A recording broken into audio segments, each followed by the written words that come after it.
ಆತ್ಮೀಯ ಆದರ್ಶ ಸರ್ಕಾರಿ ಪ್ರೌಢಶಾಲೆಯ ಮುಖ್ಯೋಪಾಧ್ಯಾಯರೇ ಹಾಗೂ ಶಿಕ್ಷಕ ವೃಂದದವರೇ ಹಾಗೂ ಈ ಶಾಲೆಯ ವಿದ್ಯಾರ್ಥಿನಿಯರೇ, ಏನಿವತ್ತು ಬಹುಜನ ಕನ್ನಡ ರಕ್ಷಣಾ ಸೇನೆಯ ವತಿಯಿಂದ ವಿದ್ಯಾರ್ಥಿಗಳಿಗೆ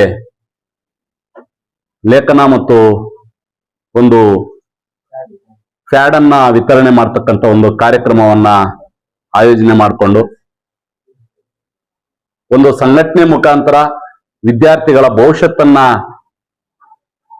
ಯಾವ ರೀತಿ ಕಟ್ಟಿಸಬಹುದು ಅನ್ನೋ ಒಂದು ಗುರಿ ಮತ್ತು ಉದ್ದೇಶಗಳನ್ನ ಇಟ್ಕೊಂಡು ಈ ಒಂದು ವಿದ್ಯಾರ್ಥಿಗಳಿಗೆ ಇಂಥ ಒಂದು ಕಾರ್ಯಕ್ರಮಗಳ ಮುಖಾಂತರ ನಾನಾ ರೀತಿಯ ಒಂದು ಯುದ್ಧ, ತಾವು ಎಷ್ಟನೇ ತರಗತಿ ವಿದ್ಯಾರ್ಥಿಗಳು ಅಂತೇಳಿ SLC ನ 9th SLC ಮುಂದೆ ಬರ್ತಕ್ಕಂಥ ಯುದ್ಧವನ್ನ ಯಾವ ರೀತಿ ಗೆಲ್ಲಬಹುದು ಅನ್ನೋ ಒಂದು ವಿಚಾರಗಳನ್ನ ಮುಂದಿಟ್ಕೊಂಡು, ಯಾಕೆ ಅಂತಂದ್ರೆ ಲೇಖನ ಬಂದು ಖಡ್ಗ, ನಿಮ್ಮ ಯುದ್ಧದಲ್ಲಿ ಲೇಖನ ಬಂದು ಖಡ್ಗ, ಈ ಒಂದು ಪ್ಯಾಡ್ ಬಂದು ನಿಮಗೆ ಕೈ ಕವಚ ಅಲ್ವಾ?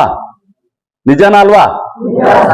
ಈ ಒಂದು ಎರಡು ಅಸ್ತ್ರಗಳನ್ನ ಹಿಡ್ಕೊಂಡು ಯುದ್ಧ ಮಾಡಲಿಕ್ಕೆ ತಯಾರಾಗ್ತಾ ಇರ್ತಕ್ಕಂಥ ನಮ್ಮ ಸೈನಿಕರಿಗೆ ಈ ಒಂದು ಸಾಮಗ್ರಿಗಳನ್ನ ಕೊಡೋದ್ರ ಮುಖಾಂತರ ಚಳುವಳಿಯನ್ನ ಒಂದು ಉತ್ತಮ ಮಟ್ಟಕ್ಕೆ ತಗೊಂಡೋಗ್ಲಿಕ್ಕೆ ನಮ್ಮ ಇದ್ದಾರೆ. ಆ ಒಂದು ಕಾರ್ಯಕ್ರಮಕ್ಕೆ ನಾನು ಇಲ್ಲಿ ಬಂದು, ಯಾಕೆ ಅಂತಂದ್ರೆ ನಾವುಗಳೂ ಸಹ ಕಷ್ಟದಿಂದ ಬೆಳೆದು ಬಂದಿರತಕ್ಕಂತ ಒಂದು ಜನ.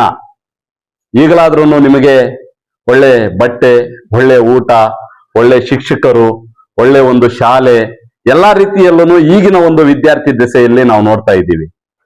ನಾವು ಓದತಕ್ಕಂತ ಒಂದು ಸಂದರ್ಭದಲ್ಲಿ, ನಾನು ಒಂದು ಸರ್ಕಾರಿ ಶಾಲೆಯಿಂದ ಓದ್ ಬಂದಿರತಕ್ಕಂತ ಒಂದು ವಿದ್ಯಾರ್ಥಿಯಾಗಿ ಇವತ್ತು ಒಂದು ಅಲ್ಪ ಮಟ್ಟಿಗೆ ಒಂದು ಜನರ ಮಧ್ಯೆ ಕೆಲಸ ಮಾಡ್ತಾ ಇದ್ದೀನಿ ಅಂತಂದ್ರೆ, ಆಗಿನ ಕಾಲಘಟ್ಟದಲ್ಲಿ ನಮ್ಮ ಶಿಕ್ಷಕರು ನಮಗೆ ತುಂಬಿರ್ತಕ್ಕಂಥ ಒಂದು ಏನು ಮಾತುಗಳು ಇರ್ತಾವೋ ಆ ಮಾತುಗಳನ್ನ ಮೆಲುಕಾಕೊಂಡು ನಾವು ವಿದ್ಯಾರ್ಥಿಗಳನ್ನ ಎಬ್ಬರಿಸ್ತಕ್ಕಂಥ ಕೆಲಸ ಮಾಡಬೇಕಾಗಿದೆ ಇಂದಿನ ಒಂದು ಕಾಲಘಟ್ಟದಲ್ಲಿ.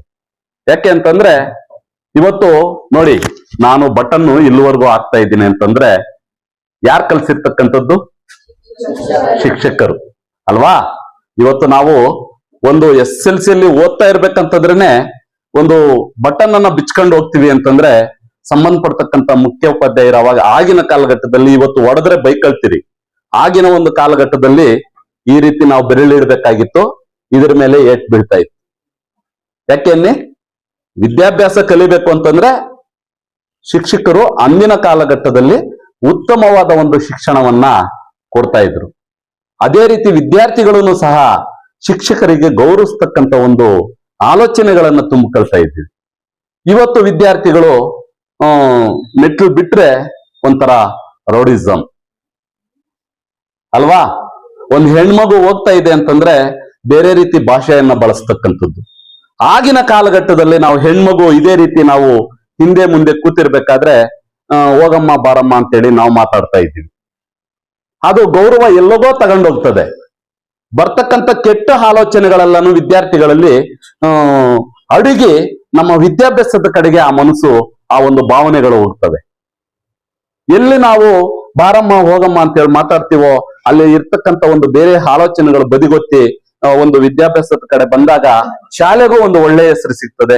ನಮ್ಮ ಭವಿಷ್ಯತ್ತಲ್ಲೂ ಒಳ್ಳೆ ಒಂದು ಭವಿಷ್ಯವನ್ನ ರೂಪಿಸ್ಕೊಳ್ಳೋ ಮಟ್ಟಕ್ಕೆ ನಾವು ಹೋಗ್ತೀವಿ ಅಲ್ವಾ? ಯಾರೇ ಅಂತ ಒಂದು ಹಾದಿಗಳಲ್ಲಿ ವಿದ್ಯಾರ್ಥಿಗಳು ಹೋಗ್ಬೇಡ್ರಿ. ಯಾಕೆ ಅಂತಂದ್ರೆ ಶಾಲೆ ಹೆಸರನ್ನ ಗಳಿಸಬೇಕು ಅಂತಂದ್ರೆ ವಿದ್ಯಾರ್ಥಿಗಳು ನಾವು ಕೊಡ್ತಕ್ಕಂಥ ಒಂದು ಏನು ಆಲೋಚನೆಗಳಿರ್ತವೆ, ಒಂದು ಒಳ್ಳೆ ರಿಸಲ್ಟ್, ನಾವು ಕೊಡ್ತಕ್ಕಂಥ ರಿಸಲ್ಟ್ಗಳಿಂದ ಶಾಲೆ ಹೆಸರು ಉಳಿಯುವಂತ ಕೆಲಸ ಆಗ್ತದೆ.